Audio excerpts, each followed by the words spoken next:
வணக்கம். கடந்த 2 நாட்களாக தமிழ்நாட்டில் ஒரு முக்கியமான டாபிக் எல்லா இடத்துலையும் பேசப்படுது. அது என்ன அப்படின்னா, எடப்பாடி பழனிசாமி அவருடைய மகன் மிதுன் ஆக்டிவ் அரசியலுக்கு வரப்போறாரு.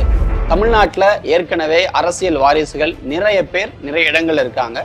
குறிப்பாக மு.க. ஸ்டாலின் அவருடைய மகன் உதயநிதி ஸ்டாலின் எலெக்ஷன்ல போட்டியிட்டு ஜெயிச்சு துணை முதல்வராகவும் ஆயிட்டாரு. அப்படிப்பட்ட சமயத்துல அதிமுகவினுடைய முகமாக அக்கட்சியினுடைய பொதுச் செயலராக்கக்கூடிய எடப்பாடி பழனிசாமியுடைய வாரிசு மட்டும் ஏன் அரசியலுக்கு வரல, அவர் வந்தால் என்ன அப்படின்ற கேள்வியும் பலர்கிட்ட இருந்துச்சு. ஆனா அதுதான் தங்களுக்கான பிளஸ் பாயிண்ட் அப்படின்னு நினைச்சுக்கிட்டு எடப்பாடி பழனிசாமியும் அந்த விஷயத்த ரொம்ப ஒரு அமைதியாவே இருந்துட்டு வந்தார். ஆனா அதுக்கு மாறாக ஓபிஎஸ்னுடைய பையன், இன்னும் சிலருடைய மகன்கள், குறிப்பா ஜெயக்குமாருடைய மகன்லாம் எம்பியாக கூட இருந்தார். இப்படி பல பேருமே அரசியலுக்கு வந்து குறிப்பிடத்தக்க பதவிகள் எல்லாம் வகிச்சிருக்காங்க. இந்த நிலைமையில அதிமுகவில் தனக்கு பிறகு அல்லது அதிமுகவை அடுத்த கட்டத்திற்கு எடுத்து செல்வதற்கு மிதுனை உள்ள கொண்டு வரணும் அப்படின்ற எண்ணம் எடப்பாடி பழனிசாமிக்கு இல்லாமல் இல்லை. அதை வச்சுதான் பார்க்கும் பொழுது 2019 நாடாளுமன்ற தேர்தலில் அதிமுகவுக்காக வேலை செய்த அல்லது அதிமுகவுக்கு திரைமறைவிலிருந்து வேலை செய்த முக்கியமான நபர் மிதுன் தான். அவர் என்ன பண்ணுவார் அப்படின்னா, அதிமுக பார்ட்டி டிசிஷன்ஸ்ல எதுவும் தலையிட மாட்டாரு. அதற்கு பதிலாக முழுக்க ஆன்லைன் விஷயங்கள்ல, ஸ்ட்ராட்டஜி விஷயங்கள்ல தேவையான கான்டாக்ட்ஸை கொண்டு வர்றது, இல்ல அவங்களோட பேச்சுவார்த்தை நடத்துறது, அந்த சம்பந்தப்பட்ட பார்ட்டிஸை அதிமுகவோட கனெக்ட் பண்றது, இப்படிப்பட்ட வேலைகள் எல்லாத்தையும் மிதுன் இருந்தாரு. அது மட்டும் இல்லாம கேண்டிடேட்ஸ் செலக்ட் பண்ணதற்கு பிறகு அவங்களுக்கு தேவையான ப்ரமோஷன்ஸ், பார்ட்டிக்கு தேவையான ப்ரமோஷன்ஸை எப்படிலாம் பண்றது, ஆன்லைன் அண்ட் ஆஃப்லைன் ரெண்டு விஷயத்தையுமே அவர் தான் ஹேண்டில் பண்ணிட்டு இருந்தாரு. இந்த சூழல்ல தான் 2026 தேர்தலில் உதயநிதி வெர்சஸ் விஜய் அப்படின்ற ஒரு நேரேட்டிவ் பில்ட் ஆகும் பொழுது அதை மாத்தணும், இல்லை அதை உடைக்கணும் அப்படின்ற ஒரு இடத்துல அதிமுகவும் இருக்கிறது. அப்படிப்பட்ட ஒரு நேரத்துல தான் ஏன் மிதுனை களமிறக்க கூடாது அப்படின்ற பேச்சுகள் அதிமுகல எழத் தொடங்கி இருக்கிறது. எழத் தொடங்கிய நிமிஷத்திலேயே அதற்கு எதிர்ப்புகளும் வந்திருக்கு.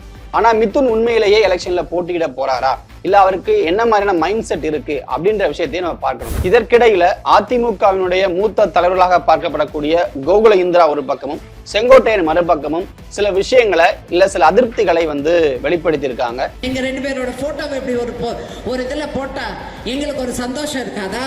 சென்னையில நடந்த மீட்டிங்ல கோகுல இந்திரா ஒரு முன்னாள் அமைச்சர் என்ற ரீதியில என்ன மதிக்கிறதே இல்லை, சில நியமனங்கள்ல கண்டுக்கிறது இல்லை, இல்ல நம்ம எலெக்ஷன் டைம்லயாவது சேர்ந்து வேலை பார்க்கணும் அப்படின்ற மாதிரியான விஷயங்கள்லாம் அவங்க தெரிவிச்சு தன்னுடைய அதிருப்தியை காட்டியிருந்தாங்க. மறுபக்கம் அத்திக்கடவு அவிநாசி திட்டத்தை நிறைவேற்றுவதற்காக ஒரு பாராட்டு விழா எடப்பாடி பழனிசாமிக்கு நடத்தப்பட்டது. ஆனா அந்த நிகழ்வுல முன்னாள் அமைச்சர் செங்கோட்டையன் கலந்துக்கல. ஏன் கலந்துக்கலன்னு கேட்ட பொழுது, அந்த நிகழ்வுல எம்ஜிஆர் ஜெயலலிதா புகைப்படங்கள் இல்லை, என்னை உருவாக்கிய தலைவர்களே அவங்க தான், அதுவும் இல்லாம ஜெயலலிதா தான் இந்த திட்டத்துக்கே முதல் முறையாக பணம் ஒதுக்குனாங்க அப்படின்னு சொல்லி நிறைய விஷயங்களை சொன்னாரு. ஸோ இந்த ரெண்டு விஷயங்களையும் பார்க்கும் பொழுது இவங்களுக்குள்ள ஒரு சின்ன அதிருப்தி இருக்கிறது அப்படின்ற விஷயமும் கடந்த சில நாட்களாக பேசப்பட்டு வருகிறது. இந்த சூழல் ரெண்டு அதிமுகவினுடைய மூத்த தலைவர்கள் ஒரு முக்கியமான ஒரு கழக குரலாக இருக்கும் பொழுது இது மிதுனுடைய அரசியல் வருகைக்கு எதிராக இருக்கிறதா அப்படின்ற பார்வையும் சில பேரால முன்வைக்கப்படுது. சரி, மிதுனோட பாயிண்ட்டுக்கு வருவோம். மிதுனை பொறுத்த வரைக்கும் அவர் கடந்த 1.5 வருடங்களாகவே அதிமுகவினுடைய இந்த 2026 தேர்தலுக்காக வேலையை ஆரம்பிச்சிருக்கார். பிரசாந்த் கிஷோரை சந்தித்தது முதற்கொண்டு பிரசாந்த் கிஷோர் அதிமுக ஒரு முக்கியமான மீட்டிங் நடத்தினாங்க.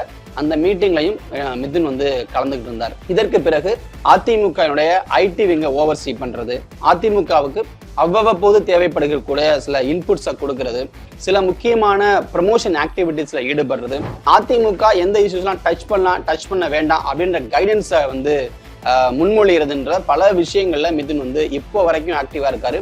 இன்னைக்கு நீங்க அதிமுகவிடம் சென்று அரசியல் ரீதியாக அல்லது தேர்தல் ரீதியாக ஏதாவது பேசணும் அப்படின்னா நீங்கள் பார்க்க வேண்டிய முதல் நபராக மிதுன் தான் இருப்பார். ஸோ அப்படிப்பட்ட ஒரு விஷயம் மிதுனுக்கு கொடுக்கப்பட்டிருக்கிறது.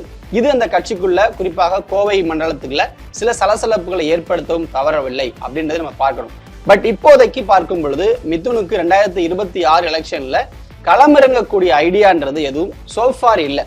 ஏன்னா எடப்பாடி பழனிசாமி ஒரு சீஃப் மினிஸ்டரா இருக்கும் பொழுது, ஒரு பவர்ஃபுல்லான ஆளாக இருக்கும் பொழுது தன்னுடைய மகனை களமிறக்கினால் அது சரியாக இருக்கும். அப்ப பெரிதாக எந்த விதமான எதிர்ப்பு குரல்களும் எழாது. ஆனா இப்ப பார்ட்டியே கொஞ்சம் வீக்கனாக இருக்கும் பொழுது, அல்லது ஆல்ரெடி எடப்பாடி பழனிசாமி எதிராக ஆங்காங்க சில குரல்கள் ஒலித்துக் கொண்டிருக்கும் பொழுது, அவருடைய நிலையே சற்று கேள்விக்குறியாக இருக்கு என்று பார்க்கப்படும் பொழுது இந்த முடிவு வேண்டுமா அப்படின்னு யோசிச்சப்பவே அது வேண்டாம், ஆனா மிதுன் வந்து முழுக்க முழுக்க கட்சிக்காக வேலை செய்யக்கூடிய, திரைமறைவிலிருந்து அனைத்தையும் முடிவெடுக்கக்கூடிய நபராக இருக்க ஒரு பவர் சென்டரா அவர் இருக்கட்டும், அந்த பவர் சென்டருடைய முகமாக எடப்பாடி பழனிசாமி இருக்கட்டும் அப்படின்றதான் சோஃபார் முடிவு பண்ணப்பட்ட விஷயம். அதே நேரத்துல சில தொகுதிகளும் மிதுனை வந்து களமிறக்கலாம் அப்படின்ற எண்ணத்துல ஆய்வு செய்யப்பட்டதும் உண்மை என்று வந்து கட்சியில இருந்து சில பேர் சொல்றாங்க. ஆனா ஆய்வு செய்யப்பட்ட அந்த நொடிக்கு பிறகே இல்ல, அப்படிப்பட்ட ஒரு டெசிஷன் இப்போதைக்கு வேண்டாம், 26 எலெக்ஷன்ல அதிமுக ரொம்ப சிறப்பாக பெர்ஃபார்ம் பண்ணட்டும், அப்போதைக்கு என்ன தேவை இருக்குன்றதை பார்த்து அதற்கு பிறகு இந்த நடவடிக்கையை மேற்கொள்ளலாம் அப்படின்ற ஒரு பாயிண்ட் ஆஃப் வியூ வைக்கப்படுது. அப்படி ஒருவேளை மிதுன் களமிறக்கப்பட்டால் அது வந்து தமிழ்நாட்டுல மீண்டும் ஒரு அரசியல் வாரிசு உள்ள வந்ததற்கான அறிகுறியா இருக்கும். அப்படி இல்லை அப்படின்னா ஒரு பவர் சென்டரை உருவாக்கும் ஒரு விஷயமா மாறும். பட் எப்படி இருந்தாலும் இப்போது, அதாவது தற்போதைய நிலையில மிதுனுக்கு அரசியலுக்குள்ள, அதாவது ஆக்டிவ் அரசியலுக்குள்ள வர்றதுக்கான எண்ணம்ன்றது இல்லை. ஆனா ஒருவேளை தேர்தல் நெருங்க நெருங்க அந்த முடிவுகள் மாறலாம். ஆனால் இந்த 2 நாட்களாக இதை வச்சு பல விஷயங்கள் பேசப்பட்டு கொண்டு வருவதற்கான காரணங்களும் இருக்கு. ஏன்னா இந்த விஷயத்தை இப்பவே ஸ்டாப் பண்ணிடணும் அப்படின்றது எடப்பாடி பழனிசாமி எதிர்ப்பாளர்கள் நினைக்கக்கூடிய விஷயமாக இருக்கு. அதனாலதான் மிதுன்ன்ற டாபிக் தமிழ்நாட்டுல கடந்த சில நாட்களாக ரொம்ப ஹைலைட்டா பார்க்கப்படுது.